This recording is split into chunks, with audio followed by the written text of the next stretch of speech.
오늘은 새해 첫 주 3부 예배, 우리 느헤미야의 말씀을 통해서 허물어진 예배를 다시 세우자라는 제목으로 함께 말씀의 은혜 나누도록 하겠습니다.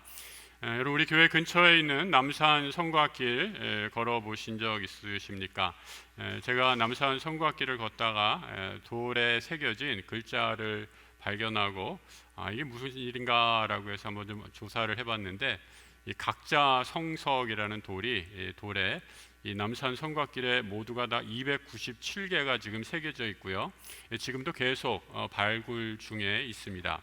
이 점선으로 표시한 내용이 잘 안 보이실 텐데 조금 확대해서 다음 사진 한번 보여주시면 이런 내용이 있습니다. 내자 600척이라는 이 구역의 이름 내자라는 글을 쓰면서 600척이니까 대략 한 200m 정도 되는 구간을 공사 담당자와 공사 구획을 정해서 각 인부에게 일을 맡겼던 것을 보게 됩니다. 그래서 어느 돌을 보면 어느 지역에서 온 일꾼들이 이 구역을 담당했다라는 또 각자 성석을 발견할 수 있는데요.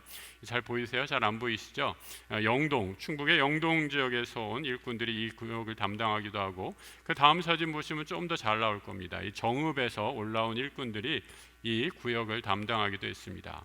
그래서 이 다음 사진 또 보여주시면 이 돌에 여러 사람의 이름이 새겨져 있는 것을 보게 됩니다. 그래서 이 사람들의 이름은 그 당시 정한 구역의 이름을 맡은 관리들의 이름을 돌에다 음각으로 새겨 놓은 것을 보게 됩니다. 쉽게 말하면 조선시대의 건축 실명제다라고 해서 담당했던 구역에 만약에 성벽이 무너지거나 보수할 일이 생기면 그 사람을 다시 불러다가 AS를 받게 하는, 그야말로 조선시대 우리 조상들의 지혜를 엿볼 수 있는 귀한 문화유산 가운데 하나입니다. 제가 이 건축에 대한 이야기로 시작한 이유, 오늘 본문 성전을 재건한 선지자 느헤미야와 아주 깊이 관련이 있기 때문입니다. 느헤미야는 원래 페르시아라는 나라의 포로로 잡혀간 부모를 따라 그곳에서 태어난 이민 3세에 해당하는 사람입니다. 그런데 그곳에서 태어나서 고국의 신앙, 부모들의 신앙을 잃지 않고 계속해서 신앙의 생활을 하다가 결국 예루살렘에 돌아가서 성전을 재건하는 놀라운 일에 쓰임받는 것을 보게 됩니다. 그래서 느헤미야라는 말의 뜻은 하나님께서 위로하신다라는 그런 이름의 뜻을 갖고 있는데, 하나님께서 이 느헤미야를 어떻게 위로하시는가? 이 느헤미야를 바사왕 페르시아 아주 높은 관원의 자리에 올리게 하시고 그를 사용하시고 백성들을 위로하시는 일에 사용하시는 하나님을 보게 됩니다. 이 느헤미야의 직업이 이 황제의 술 따르는 관원을 맡은 일을 하고 있다라고 이렇게 성경에는 기록하고 있습니다. 여러분, 왕의 술을 따르는 사람이다라고 하면 굉장히 높은 직책에 있는 고위 관리입니다. 아무에게나 술 따르는 일을 맡기지 않겠지요. 이 왕의 모든 최측근 가운데 그야말로 제국의 2인자다라고 할 정도로 왕과 아주 가까운 권력 서열에 있는 사람인데, 하나님께서 이 포로 3세로 태어난 느헤미야를 높은 자리에 올리셔서 하늘의 일, 구원의 일을 행하시는 것을 보게 됩니다. 여러분, 오늘 주보에 우리 노란색으로 2024년 재직회 부서장 임명 나누어 드렸습니다. 나중에 끝나고 보시고요. 지금 보시지 마시고 부서장 임명, 올 한 해 하나님께서 우리 주님의 몸된 교회를 위해 불러주신 일꾼들입니다. 여러분들이 부족하고 또 나는 아직 준비가 안 됐다라고 생각하실지 몰라도 하나님께서 여러분들이 있는 모습 그대로 불러주십니다. 이 부르심에 순종하셔서 하나님이 맡겨주신 귀한 사명 잘 감당하시는 우리 새해 재직들 축복합니다.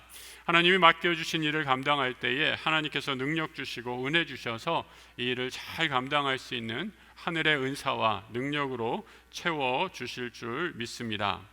느헤미야는 그 자리에서 하나님의 일, 하나님께서 그를 세우신 일을 발견하게 됩니다. 바로 성전 재건의 임무와 비전을 느헤미야에게 주신 것을 발견하게 되죠. 그리고 느헤미야 전체를 통해서 이 일들이 하나님의 계획하에 이루어지는 것을 보게 됩니다. 어떻게 이런 비전을 갖게 되었는가? 오늘 본문 앞에 보면 2절과 3절에서 느헤미야의 동생 가운데 하나니라는 사람이 있는데, 바로 이스라엘 고향의 소식과 이 페르시아까지 이 소식을 전해주는 통신원의 역할을 했던 사람이 느헤미야의 동생 하나니라는 형제가 있습니다. 이 사람으로부터 들은 고향의 참담한 소식을 듣게 되죠. 2절과 3절에 있는 말씀입니다. 내 형제들 가운데 하나인 하나니가 두어 사람과 함께 유다에서 내게 이르렀기로 내가 그 사로잡힘을 면하고 남아있는 유다와 예루살렘 사람들의 형편을 물은즉 그들이 내게 이르되 사로잡힘을 면하고 남아있는 자들이 그 지방 거기에서 큰 환난을 당하고 능욕을 받으며 예루살렘 성은 허물어지고 성문들은 불탔다 하는지라.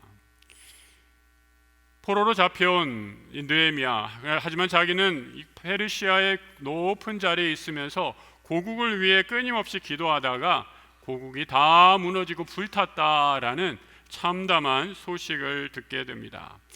말씀을 묵상하면서 저는 오늘날 우리 2024년을 살고 있는 한국 교회의 모습과 오버랩되는 것이 있어서 참 마음이 아팠습니다. 우리가 코로나 3년 팬데믹 시간을 지나면서 우리의 예배의 자리가 너무 많이 무너져 있기 때문입니다. 지난 3년 동안의 통계가 여러 기관을 통해서 속속들이 공개가 되고 있습니다. 가장 두드러지는 현상은 아이들 또 젊은이들이 교회를 떠나고 있다라는 겁니다. 30, 40대 계층 이미 인터넷 예배에 익숙해져서 오프라인으로 이렇게 대면 예배하는 것을 힘들어합니다. 그저 귀에 좋은 또 내가 좋아하는 설교자, 요즘 유행하는 설교자 한 편 인터넷으로 드리고 주말 주일이면 들로 산으로 나가는 것이 요즘 젊은 세대들의 모습입니다. 그래서 이들을 가리켜서 인터넷 유목민이 되었다라고 말할 정도입니다.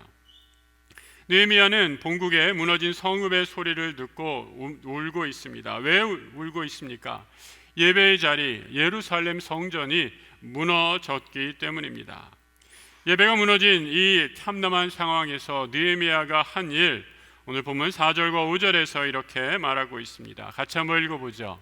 내가 이 말을 듣고 앉아서 울고 수일 동안 슬퍼하며 하늘의 하나님 앞에 금식하며 기도하여 하늘의 하나님 여호와 크고 두려우신 하나님이여 주를 사랑하고 주의 계명을 지키는 자에게 언약을 지키시며 궁의를 베푸시는 주여 간구하나이다. 울며 금식하며 기도합니다. 금식과 기도는 무엇입니까? 하나님, 내 힘으로는 도저히 안 되겠습니다. 하나님이 도와주셔야 합니다. 하나님이 궁유를 베풀어 주셔야만 이 난관을 헤쳐나갈 수 있습니다. 하나님 앞에 엎드린 것이죠. 느헤미야의 간절한 기도의 제목, 성전 예배를 회복하게 해달라라는 기도였습니다. 올 한 해 24년도 우리에게 하나님께서 주신 표, 크고 놀라운 일을 행하시는 하나님을 체험하자라고 잡았습니다. 기도하면서 하나님이 주신 음성입니다. 여러분, 어디서 크고 놀라운 일을 행하시는 하나님을 체험하시겠습니까? 세상의 시끄러운 광장에서, 무슨 정치 집회 가운데 하나님을 만나실 것입니까? 아니면 속대를 떠나 아무도 없는 조용한 산속 별장에서 혼자만 하나님을 만날 요량이십니까? 우리 하나님은 우리를 어디서 만나 주신다라고 말씀하십니까? 바로 예배의 자리에서 우리를 만나시겠다 말씀하십니다. 그 자리에서 우리에게 행하시는 크고도 놀라운 일을 행하시겠다 약속하십니다. 예배, 오늘 2024년은 예배를, 무너진 예배를 다시 세워가는 한 해가 되기를 축복합니다. 이 히브리어나 헬라어나 예배라는 단어의 원 의미는 하나님 앞에 완전히 낮아져서 나아간다라는 의미입니다. 예배는 보고 구경하는 것이 아닙니다. 하나님 앞에 완전히 납작 엎드려서 그분 앞에 나아가는 것이죠. 이런 예배의 의미를 담고 영어권에서는 이 예배를 worship 이렇게 번역을 했습니다. worship에 들어있는 단어 가운데 worth라는 단어가 있죠. 가치 있는 이란 뜻입니다. 하나님 앞에 우리가 나아가는 이유, 우리 인생에서 우리 하나님이 가장 가치 있고 소중한 분이시기에 그분 앞에 나아가는 것입니다. 올 한 해 우리가 드리는 예배, 우리 삶에 가장 가치 있는 영적인 우선순위가 되어 하나님 앞에 나아가는 우리 약수의 모든 예배자들 되시길 주님의 이름으로 축복합니다. 여러분, 예배를 드려야 되는데 어떻게 하면 가장 귀한 것을 드리는가? 이 훈련이 되어야 하죠. 바로 하루아침에 한 번에 이루어지는 것이 아닙니다. 창세기 4장을 보면 이 가인과 아벨의 예배를 말씀해 주고 있습니다. 4장 3절에 보면 이렇게 얘기하죠. 세월이 지난 후에 가인은 땅의 소산으로 제물을 삼아 여호와께 드렸다라고 말씀합니다. 열심히 수확해서 상당량의 곡식을 하나님 앞에 드렸다라는 말입니다. 그런데 어떻게 된 일인지 이어지는 5절에 보면 하나님께서 가인과 그의 제물은 받지 않으셨다라고 말하고 있습니다. 이 재미있는 점, 우리말에는 잘 드러나지 않는데 이 성경을 헬라어로 번역한 70인역 번역을 보면 아까 방금 3절에서 읽었던 제물에는 단수로 쓰여 있고 방금 전에 읽었던 5절의 제물은 복수로 쓰여진 것을 보게 됩니다. 무슨 말입니까? 가인은 처음에 딱 한 번 바른 예배를 드렸을지는 몰라도 그 뒤에 이어지는 수차례 계속되는 예배에서는 온전한 예배를 드리지 못했다라는 겁니다. 그의 예배 총점은 낙제 점수였다라는 겁니다. 내가 은혜 받고 감사한 일이 있을 때 예배의 자리로 나오는 것 누구나 다 할 수 있는 일일 것입니다. 하지만 힘들고 어렵고 고난이 찾아왔을 때에도 여전히 우리는 예배의 자리를 지킬 수 있습니까? 어제의 예배 성공이 오늘 예배의 자리를 보존하는 것이 아닙니다. 오늘 예배를 감사히 기쁨으로 드렸다고 내일 예배가 온전해지는 것도 아닙니다. 바로 지금 매일매일 온전히 깨어 있어서 예배하지 않으면 우리는 단 한시도 바른 예배자로 설 수 없음을 가르쳐 주고 있습니다. 가인의 예배는 위선자의 예배, 거짓 예배였습니다. 그럼 악어의 눈물이라는 표현이 있죠. 실제로 악어가 먹이를 삼킬 때 눈물을 흘려서 생긴 표현입니다. 나중에 동물학자들이 연구를 해봤어요. 어떻게 악어가 이렇게 먹이를 삼킬 때 눈물을 흘리는가 연구를 해봤더니 재미있는 사실이 발견됐습니다. 악어가 큰 입으로 그 먹이를 한꺼번에 삼킬 때 꿀떡하잖아요. 꿀떡할 때 눈에 있는 이 눈물샘을 자극하게 돼서 눈물이 나오는 거다라는 거죠. 내가 잡아먹는 이 짐승이 먹이가 불쌍해서 눈물을 흘리는 것이 결코 아니다라는 겁니다. 그래서 악어의 눈물, crocodile tears라는 말, 거짓과 위선을 뜻하는 관용구로 사용이 되고 있습니다. 악어의 눈물이 아니라 참 예배자는 신령과 진정으로 하나님만이 내 생명의 구원이시고 참된 내 삶의 주인이심을 고백하며 나아갑니다. 누가복음의 한 무명의 여인은 이 하나님 앞에 이렇게 눈물을 흘리죠.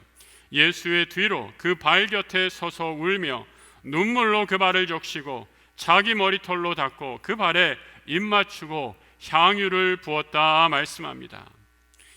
우리 성도들이 드리는 예배, 하나님 앞에 가장 귀한 것으로 온전히 드리는 예배가 되기를 간절히 기도합니다. 여러분, 우리가 가진 가장 귀한 것이 무엇입니까? 히브리서 기자는 이를 이렇게 말씀해 주고 있습니다. 히브리서 11장 4절의 말씀 같이 한번 읽어보죠. 믿음으로 아벨은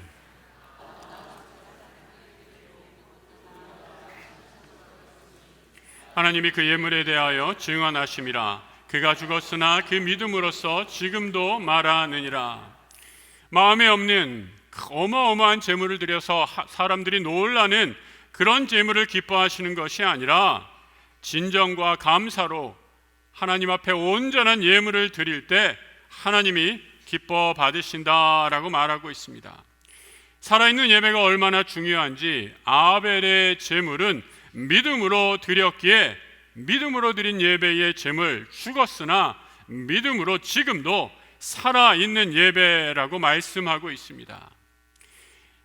믿음으로 드린 예배는 죽음도 빼앗을 수 없는 하늘의 축복이기 때문입니다. 우리 감리교회 창시자인 존 웨슬레 목사, 아주 성품이 유하고 부드러운 분으로 이렇게 알려지고 있습니다. 선행을 아주 많이 한 분이시죠. 그런데 목사님이 단에서 설교할 때만은 아주 엄한 그런 정말 추풍 같은 그런 설교의 메시지를 전했다라고 하십니다. 오늘 설교를 하는데 성도들이 너무나 많이 졸고 있는 거예요. 그날따라 막 이렇게 고개를 끄덕이면서 조는 분도 있고, 아예 고개를 뒤로 제치고 입을 벌리고 자는 분들도 있고. 존 웨슬리 목사님이 너무 화가 났어요. 참다 소리를 질렀어요. 여러분 놀라지 마세요. 불이야! 라고 깜짝 놀라가지고 불났나 하고 이렇게 사람들이 주변을 두리번 거리죠. 그러니까 웨슬리 목사님이 이렇게 얘기했다는 겁니다. 이 불은 지옥의 불을 말하는 것입니다. 설교 도중에 잠을 자는 사람들, 정신없이 멍하게 앉아있는 사람들이 가게 될 지옥불을 말합니다. 그러니까 깜짝 놀라서 그 이후로는 한 번도 설교 때 조는 사람이 없더라라는 겁니다. 오늘 주일 마치고 제가 집에 들어가서 이제 옷을 벗는데, 오늘 제가 그런 얘기를 했어요. 오늘 설교했는데 별로 성도님들이 별로 반응이 안 좋고 많이 좋은 것 같아. 제가 이러니까 우리 집 아이가 그러더라고요. 아빠가 설교를 길게 하고 재미없게 하니까 그렇지. 그래서 제가 아주 하늘의 음성을 듣는 것 같았습니다. 예. 여러분, 제가 이 단에서 서서 말씀을 전할 때 여러분을 졸게 하지 않도록 기도해 주시기 바랍니다. 그리고 여러분들도 혹 설사 제가 졸리는 설교를 하더라도 깨어 기도하는 예배자 될 수 있도록 함께 기도해 주시기 부탁드립니다. 여러분, 예배의 첫 회복 시작은 예배의 자리에 참석하는 것입니다. 여러분, 오늘 그렇게 하셨죠? 아주 잘하셨습니다. 정말 잘하셨습니다. 모이기를 패하는 어떤 사람들처럼 하지 말고 교회에 나와 예배 드리는 것, 우리 믿음의 첫걸음, 아주 중요한 시작입니다. 교회에 온 것으로 그치지 말고 모여서 우리는 무엇을 합니까? 예배 중에 찬양합니다. 에베소서 5장 19절의 말씀, 시와 찬송과 신령한 노래들로 서로 화답하여 너희의 마음으로 주께 노래하며 찬송하라 말씀합니다. 모이면 찬송하십시오. 찬송할 때 기도의 곡조를 올려드리는 찬송을 올려드릴 때 모든 악한 영이 물러가고 하나님의 권능과 능력이 우리 가운데 임하게 될 줄로 믿습니다. 예배 중에 찬양하고 또 하나 하는 건 말씀을 듣는 것입니다. 골로새서 3장 16절의 말씀, 그리스도의 말씀이 너희 속에 풍성히 거하여 모든 지혜로 피차 가르치며 권면할 것을 말씀합니다. 사도 바울이 얼마나 우리에게 말씀을 들으라라고 말하고 있는가? 말씀 안에 풍성히 깊이 잠기라라고 말씀합니다. 어느 정도까지 표현하는 것을 잠긴다라고 이렇게 말하는 것일까요? 여러분, 주일날 한번 듣고 싹 다 잊어버리는 것은 잠기는 것이 아니죠. 이 말씀에 푹 젖어서 이 말씀 안에서 이 말씀을 붙잡고 배우고 또 들으면서 내가 이 말씀을 가르치고 증거할 때까지 이 말씀 안에 거하라라는 거죠. 여러분, 우리 교회 학교 선생님들 가끔 간증하시는 걸 듣게 되잖아요. 무슨 간증입니까? 목사님, 교회 학교에서 아이들을 가르치면서 얼마나 제가 더 많이 배우는지 모릅니다 라고 간증하는 것을 듣게 됩니다. 가르치는 사람들은 더 많이 공부할 수 있고 배울 수밖에 없습니다. 배우는 자의 축복인 것이죠. 하나님의 말씀 배우고 또 배우고 붙잡아야 합니다. 그래야 우리의 믿음이 성장하고 성숙해지는 은혜를 누리게 될 것입니다. 새해에는 우리 삶 속에서 예배를 통해 또 여러 기회를 통해 하나님의 말씀 안에 풍성히 거하는 우리 모든 성도들 되시기를 축복합니다. 느헤미야 선지자는 마지막으로 예배를 위해 기도합니다. 우리의 믿음을 지키는 비결, 바로 기도이죠.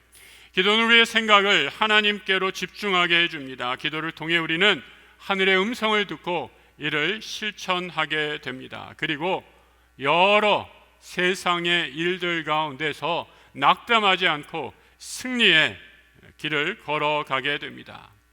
성도 여러분, 2024년 새해가 밝았습니다. 우리의 무너진 예배의 자리를 다시 세우기를 축복합니다. 이제 코로나도 종식되었으니 더 이상 인터넷 예배 한번 드리는 걸로 예배 다 했다 생각하지 마시고 이 예배의 시간을 사모하며 이 자리에 나와 예배자가 되어 주시길 부탁드립니다. 졸지 말고 시간을 지켜 내게 가장 소중한 분, 그분이 바로 예수 그리스도이심을 몸으로 삶으로 증거하시는 우리 성도님들 되시길 바랍니다. 하나님, 우리의 예배를 통해 만나 주실 때에 크고 놀라운 일을 행하실 것입니다. 예배를 통해 우리의 모든 아픈 질병이 치유되고 우리의 병든 마음이 고침을 받고 슬픔과 좌절, 두려움에 가득 찬 마음들이 감사와 기쁨으로 변화되어 하나님이 하시는 놀라운 일을 체험하는 우리 약수교회 예배가 되기를 주님의 이름으로 축복합니다. 함께 기도하겠습니다. 하나님 아버지, 세상에 온통 나쁜 뉴스로 가득 차 있습니다.